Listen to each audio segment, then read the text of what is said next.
오늘의 말씀의 제목은 소망의 노래, 그렇게 적어봤습니다. 오늘 본문의 말씀은 에레미야 예가 3장 19절에서부터 33절까지의 말씀입니다. 여러분, 에레미야 예가라고 하니까 그 뜻이 무엇인지 궁금하지 않습니까? 이 예가라는 게 뭘까? 이 예가라는 게 우리가 쉽게 얘기하면 사람이 죽었을 때 조가를 부르듯이 애통한 마음으로 부르는 노래가 바로 이 예가라는 것입니다. 얼마나 피 끓는 마음으로 부르기에 예가라고 했겠습니까? 예가서는요, 눈물의 선지자라고 할 수 있는 에레미야에 의해서 기록된 하나님의 말씀이 바로 이 에레미야 예가입니다. 바벨론 포로로 살던 이 예루살렘에 이 바벨론으로 인해서 예루살렘 성이 완전히 폐허가 되고 무너지던 그 모습을 보고 눈물로 지은 노래가 바로 이 에레미야 예가라는 거죠. 특별히 에레미야 예가서 3장은요, 하나님의 준엄한 심판 앞에 그 비탄에 빠져 있던 상태에서 그 하나님 안에서 소망을 찾아내는 그런 내용의 말씀들입니다. 유다 백성들로 하여금 과거의 뼈저린 죄악들을 돌아보게 함으로써 어떤 상황 속에서도 하나님을 떠나지 않도록 하기 위해서 기록되어져 있는 소망의 메시지를 우리에게 명확하게 보여주고 있습니다. 이런 상황 중에도 중심에 회상한 적 오히려 소망이 있다라고 외친 이 에레미야를 우리가 다시 한번 바라봐야 합니다. 이 노래는 슬픔의 노래가 아니라 우리에게 소망을 주는 그런 노래라는 거죠. 그리스도인들에게는요, 우리가 믿음 생활을 하는 3대 요소가 있습니다. 우리가 너무나 잘 아는 거죠. 믿음, 소망, 사랑이라는 3대 요소가 우리 그리스도인들에게 신앙의 기초가 되는 요소들입니다. 여러분, 이 믿음이라고 하는 게 뭡니까? 예수님께서도 가르쳐 주신 대로 하나님을 아는 것과 예수 그리스도를 믿는 그 자체를 영생이라고 했습니다. 우리가 이 믿음대로 살아야죠. 그리스도인에게는 이런 특별한 믿음이 있어야 된다는 것입니다. 우리가 또 꿈꾸는 소망은 여러분 무엇입니까? 무엇을 여러분들은 소망합니까? 현세에 잘 먹고 잘 사는 것, 근심 걱정 없는 것, 그걸 꿈꾸십니까? 이제부터 여러분들은요, 하늘나라의 소망을 바라봐야 된다는 거죠. 여러분, 우리가 지금 가만히 생각해 보면 어떤 때예요? 제가 가만히 생각해 보면은 제가 아주 어렸을 때 5, 6세 때가 기억이 나요. 제가 또 초등학교, 국민학교를 좀 일찍 들어가지 7살에 들어갔기 때문에 요즘 애들 나이로 하면 만 5세, 6세 됐을 때에 국민학교에 들어가니까 얼마나 적응하기가 힘들었겠습니까? 그런데 그때도 보면 우리 그 담임 선생님이 너무나 좋은 선생님을 만나서 이름도 아직까지 안 잊어버려. 그 선생님 김광수 선생님이라고.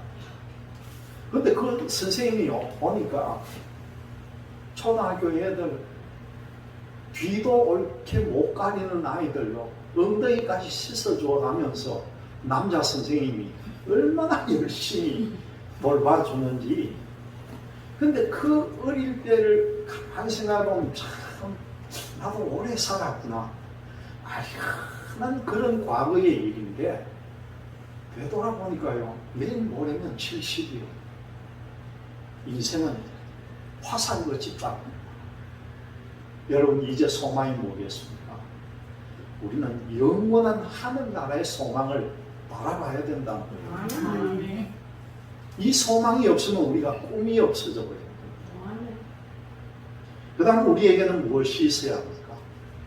주님 주시는 사랑이 있어야 된다. 아가페의 사랑이 있어야 된다는 거예요. 남을 보면 가볍게 여기고 남을 보면 불쌍히 여길 줄 알고 베풀 줄 아는 마음, 그 마음을 여러분들이 품어야 된다는 거예요. 이것이 우리 덕목이 되어야 됩니다. 우리는 예수 그리스도를 구주요 주님으로 믿고 고백함으로써 그리스도인들이 되고요. 하나님께서 약속해 주신 영원한 소망의 나라를 향해 가고 있는 천국 나라의 나그네들입니다. 잠시 머물러가는 세상이 현재라고 생각하시면 됩니다. 그런 의미에서 우리가 보고 있는 성경 이 66권은요, 우리가 믿는 성삼위 하나님이 어떤 분이시고 또 우리를 위해서 해주신 크고 놀라운 일들이 무엇인가를 깨닫게 해주는 믿음의 책이 바로 성경책입니다. 동시에 우리가 소망하는 바가 무엇인가를 일깨워주는 소망의 책이고요. 우리를 향한 하나님의 사랑이 어떠한지를 가르쳐주는 사랑의 책이 성경이라는 거죠. 그리스도인들의 신앙과 삶은 여러분 단순하고 명료해야 합니다. 전도서 7장 29절의 말씀을 제가 읽어드릴게요. 내가 깨달은 것은 오직 이것이라. 곧 하나님은 사람을 정직하게 지으셨으나 사람이 많은 꾀들을 낸 것이니라. 그렇게 말씀합니다.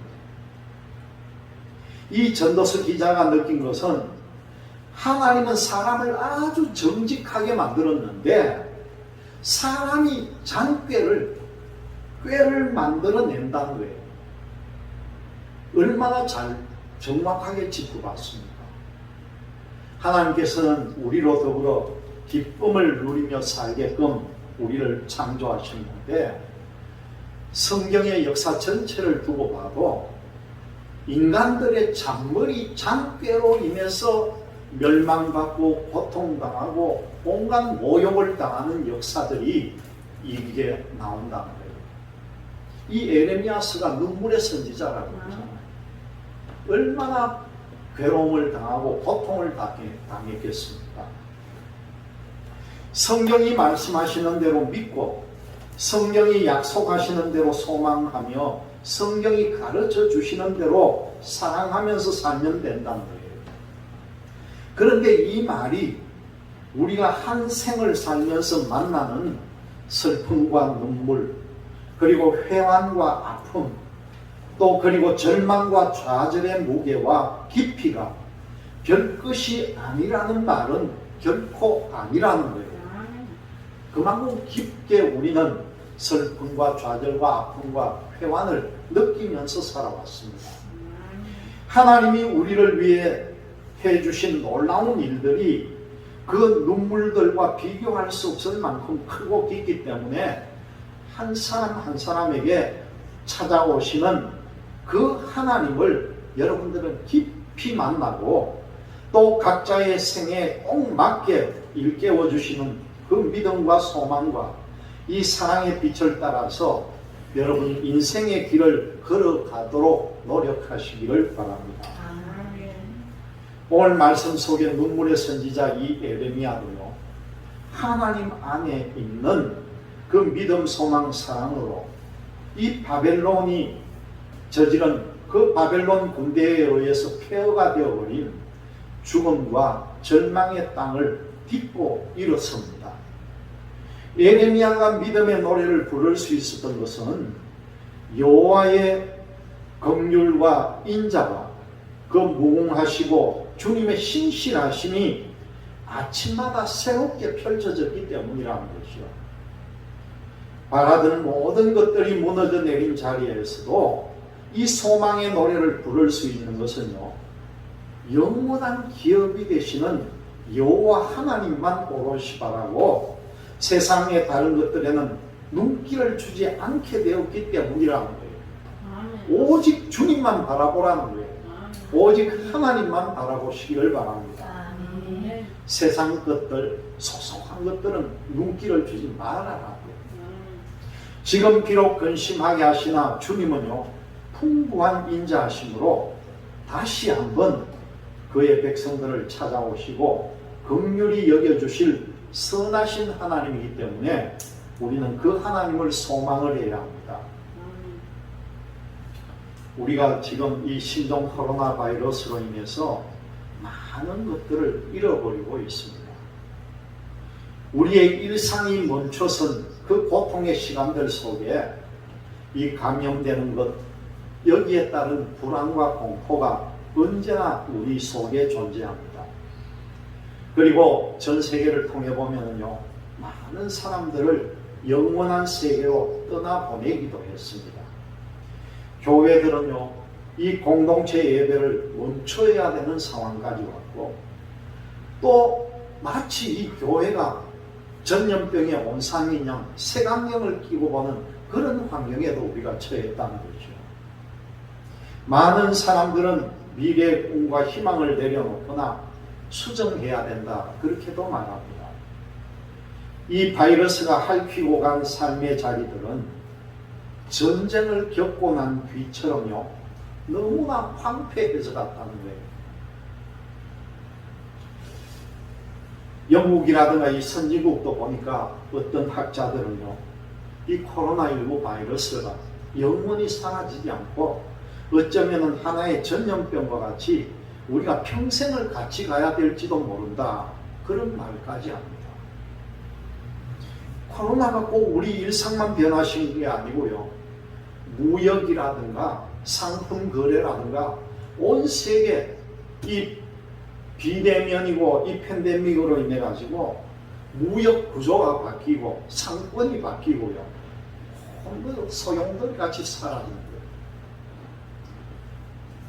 지금 수출을 해야 되는데 오늘 아침에 얼핏 보니까 큰 배다가 컨테이너를 싣고 가는 큰 배가요, 보통 그 큰 배 한 척이 10,000개 이상의 컨테이너를 거기다 싣고, 여러분 상상도 안 되잖아요. 만 개라는 게. 그 컨테이너가 23m 길이고 뭐 그런데 그걸 1만 몇천 개를 싣고 가요. 그런데 지금 현재 이 코로나 상황을 맞아가지고 옛날에 그 컨테이너 하나 운반하려면은 우리나라에서 크면 미국이나 영국을 가도 그 한 개에요, 30만 원 전후만 하면 그 하나를 보냈대요. 근데 지금 그게 돈이 얼마인지 압니까? 300만 원, 400만 원, 어떤 데는 미국까지 목적지 도착하는데 그거 하나 보내는데 1,000만 원 운임이 들어간다는 거예요. 그래도 배가 없어가지고, 실을 배가 없어서 가격을 올려주고 웃돈을 주고 지금 보낸다. 얼마나 우리가 참 희한한 상황에 지금 처해져 있습니다. 그런데 그러나 이 코로나19가 휩쓸고 지나간 이 절망과 비통의 자리에서도요, 우리도 이 오늘 말씀에 나오는 에레미야처럼 하나님 안에 있는 믿음과 소망과 사랑을 새롭게 노래할 수 있는 환경으로 바꿔야 된다는 것을 믿으시기를 바랍니다. 여호와의 인자와 긍휼이 무궁하시고 주님의 신실하심이 아침마다 새로워지신다는 것을 흔들리지 않는 믿음으로 고백할 수가 있다면, 주님께서는 다시 한번 우리들을 찾아오셔서 그 크신 긍휼과 자비로 회복시켜 주실 것이라는 마음을 우리가 마음 깊은 곳에서부터 고백할 수 있는 사람들이 되어야 합니다. 이 절망과 비통 속에 주저앉아 있는 우리들의 지친 어깨를 하나님의 위로와 소망과 사랑으로 감사하나 일으켜 줄 것을 믿으시기를 바랍니다. 이 세상이 줄 수 없는 성삼위 하나님의 크신 위로와 소망과 사랑이 우리 모두에게 넘치시기를 기원드립니다. 오늘 본문의 말씀으로 돌아가면요, 19절과 21절의 말씀을 보니까 내 고초와 재난 곧 숙과 감적을 기억하소서, 내 마음이 그것을 기억하고 내가 낙심이 되오나 이것을 내가 내 마음에 담아두었더니 그것이 오히려 나의 소망이 되어 사오는, 그렇게 말씀합니다. 내 고초와 재난 곧 숙과 담접을 기억하소서. 여러분, 우리 현대인들은요 참 고독한 인생을 살고 있는 거예요. 여러분, 고독을 안 느껴봤습니까? 고독을 안 느껴봤다면 굉장히 행복하게 살았다는 거예요. 이 고독에 대해 가지고 옛날에 그 철학자들이 말한 것을 보니까요, 너무나 우리가 잘 아는 파스칼이 했던 말이 있습니다. 인생은 뭐라고 했습니까? 생각하는 갈대다, 그렇게 표현합니다. 인생은 사람의 삶이 생각하는 갈대라는 거예요. 갈대는 쉽게 흔들리고 쉽게 넘어진다는 겁니다. 어디로 흔들릴지 모른다는 거예요. 여자의 마음이 뭐라고요? 갈대다 하잖아요. 그렇게 쉽게 좌우한다는 겁니다.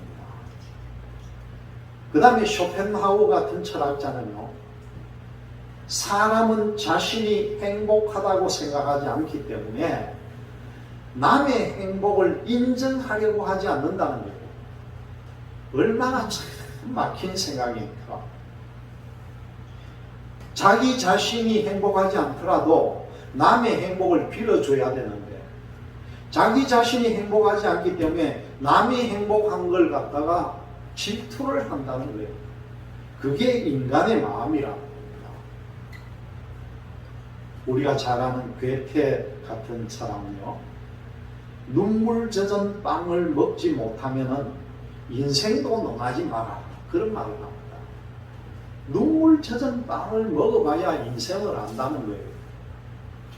옛날에 어느 분이 말씀하기를, 덴마크 같은 나라에는 식사를 하기 전에 아주 딱딱한 빵을 먹고 그 뒤에 부드러운 빵을 먹는데요. 왜 그러냐고 물어봤더니 자기들이 개척하고 개강한 그 땅, 이 덴마크 같은 저런 나라들은 옛날에 그 해적질 하던 바이킹족의 후예들입니다. 남의 것을, 자기 게 없어서 남의 것을 빼앗아 먹었던 도둑질하던 민족이에요. 그런 사람들이 땅을 개간하러 들어가가지고 소출이 나오니까 얼마나 보잘것없는 음식이 나왔겠습니까? 근데 밀을 만들어서 빵을 해 먹으니까 그 껍질도 옳게 제거를 하지 못해서 그 다음에 발효가 안 된 딱딱한 빵을 먹었던 그 과거를 잊지 말자. 우리가 어렵게 살았던 조상들을 생각하고 이걸 경험하고 지금 나의 삶에 만족된 식사를 하자. 그래서 굉장히 딱딱한 빵을 먼저 먹고 그 다음 부드러운 빵으로 식사하면서 옛날을 기억을 했다. 그런 이야기가 있습니다. 이 괴테가 말한 것처럼 고난과 고통이 있는 눈물 젖은 빵을 먹기 전에는 인생을 많이 말아라. 철학자들은 그렇게 말합니다. 정말 침상에서 울며 고통의 시간을 가져보지 못한 사람은요, 인생을 논할 자격이 없다는 것이요. 여러분, 오늘 본문 19절에서 21절에 내 고초와 재난 곧 숙과 담적을 기억하소서. 내 심령이 그것을 기억하고 낙심이 되오나 중심에 회상한 적 오히려 소망이 있음은, 이렇게 기록합니다. 유다는 이 바벨론의 침략으로 완전히 멸망하는 절망적인 상황이 되어 말았습니다.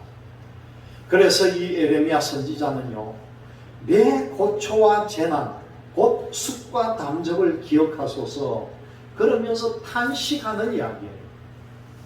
여기에 고초라는 것은 가난과 핍박을 다 포함한 말이고요, 재난은 그 어근의 뜻이 집이 없이 유리방황하는 것, 안식이 없는 것이 바로 재난이다, 그렇게 표현을 합니다. 하나님의 말씀을 거역하고 하나님의 말씀을 듣기 싫어했던 그 유대 사람들의 결과는요, 너무나 비참했다는 것이죠. 그 다음 말씀 24절과 26절의 말씀을 보니까요. 내 심령에 이르기를 여호와는 나의 기업이시니 그러므로 내가 그를 바라리라 하도다. 기다리는 자들에게나 구하는 영혼들에게 여호와는 선하시도다. 사람이 여호와의 구원을 바라고 잠잠히 기다림이 좋도다. 그렇게 말씀합니다. 이 선지자 예레미야는 절망의 늪에서도 여호와는 나의 기업이라는 거예요. 그러므로 내가 저를 바라겠다는 것입니다. 이것은 바로 성도들만이 가지는 특권입니다. 그리고 이것은 바로 성도들만의 축복입니다. 비록 나라가 망하고 자기 백성들이 바벨론의 포로로 잡혀가고 성전이 무너지는 슬픔이 있어도 하나님이 나의 기업이시기 때문에 나는 하나님만 바라본다는 그 신앙심으로 불타고 있다는 것이죠. 여러분, 우리가 모든 것을 다 잃어도 그리고 도무지 살 희망, 용기가 없는 상태에서도요, 이 고백처럼 나는 하나님만 바라보리라, 이런 신앙 고백을 하시기를 바랍니다. 절망 속에서 바라본 하나님은 어떤 하나님인가? 성실하신 하나님이랍니다. 23절에 보니까 기업이 되시는 하나님이요, 또 24절을 보니까요 선을 베푸시는 하나님이시고요, 25절에는 무릇 기다리는 자에게나 구하는 영혼에게 여호와께서 선을 베푸시다, 그렇게 말씀합니다. 여기에서 선이라고 하는 것은 하나님의 뜻을 이루심을 나타내는 표현입니다. 또한 하나님의 목적을 성취시키는 표현이라는 것이죠. 예레미야 선지자는 이 비탄과 절망에서도 하나님 자신을 소망의 근거로 보여주고 있다는 것입니다. 마지막 33절의 말씀이 뭡니까? 주께서 인생으로 고생하며 근심하게 하심이 본심이 아니시로다, 그렇게 말씀합니다. 하나님의 마음은요, 결코 인생이 고통 중에 살기를 원하지 않으신다는 거지요. 단지 인간의 범죄함으로 진노를 하시고 우리 인간에게 벌을 주시지만은 그 하나님의 본심은 그것이 아니라는 거예요. 여러분들이 이 말씀을 꼭 기억하시기를 바랍니다. 근심하지 않는 이 본심이 아니라는 거예요. 하나님의 진노를 받고 있는 인생은 원망할 필요가 없습니다. 우리가 성공에 대해서 이야기하려면요, 내가 생각하는 그 성공이 어떤 길 위에서의 성공이냐가 먼저 증명이 되어야 된다는 거예요. 어느 날 예수님께서 제자들에게 묻습니다. 내가 누구냐? 그렇게 물었을 때에 이 제자들이 여러 가지로 대답을 합니다. 다시 예수님께서 제자들에게 내가 누구냐 물으셨을 때에 그때야 베드로가 뭐라고 했습니까? 주님은 그리스도시요 살아계신 하나님의 아들이십니다. 그런 고백을 합니다. 그때 예수님께서 뭐라고 했습니까? 반석과도 같은 그 너의 고백 위에 교회를 세울 것이다. 그렇게 베드로에게 말씀합니다.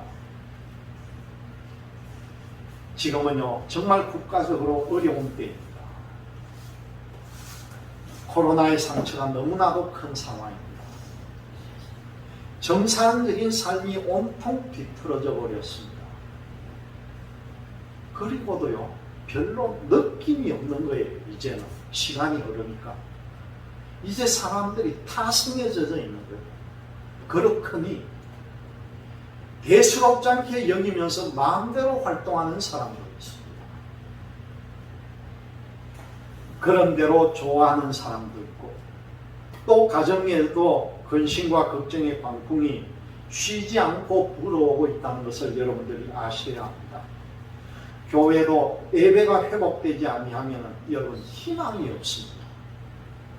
성령의 능력을 힘입어야만이 그 가운데 우리가 성령을 체험하고 성령의 역사하심을 알게 되는데 여러분 비대면으로 우리가 화면을 들여다보고 앉아가지고 무슨 그게 성령을 느끼겠습니까? 그게 평상적으로 지금 되어지는 일이에요. 이게 언제까지 갈지 모르는 거예요.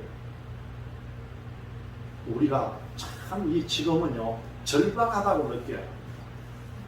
우리는 그나마 작은 인원이 지금까지 꾸준하게 정말 그렇게 빠지지 않고 회로 예배를 지속했잖아요. 그런데 큰 교회, 많이 모이는 교회는 지금 이 상황이 어떤 결과를 가져올지 아무도 장담을 못하는 거예요.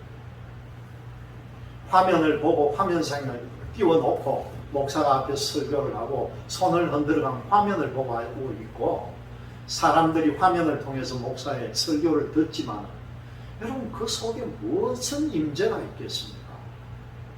여러분과 저가 마주보면서 말씀을 전하고 감동을 받고 여기에서 눈물을 흘리고 그래야만이 그때 감동이 오고 하나님 살아계심을 느끼고 성령 체험을 하지 않겠습니까? 이런 교회의 회복이 이루어져야 되는데 앞으로 일들이 참 걱정거리가 되는 것입니다. 여러분 우리는 이런 때일수록요 살아계신 하나님만 바라보고 우리는 소망을 잃지 말아야 합니다. 절망 속에 있는 성도들이 할 수 있는 일은요 모두가 하나님께로 돌아가는 일뿐입니다. 하나님만이 우리의 구원자시오 하나님만이 우리를 회복시켜 주실 분이라는 것을 굳게 믿고 여러분 모두가 이 소망의 노래를 부르며 나가는 여러분들이 되시기를 주님의 이름으로 기원드립니다.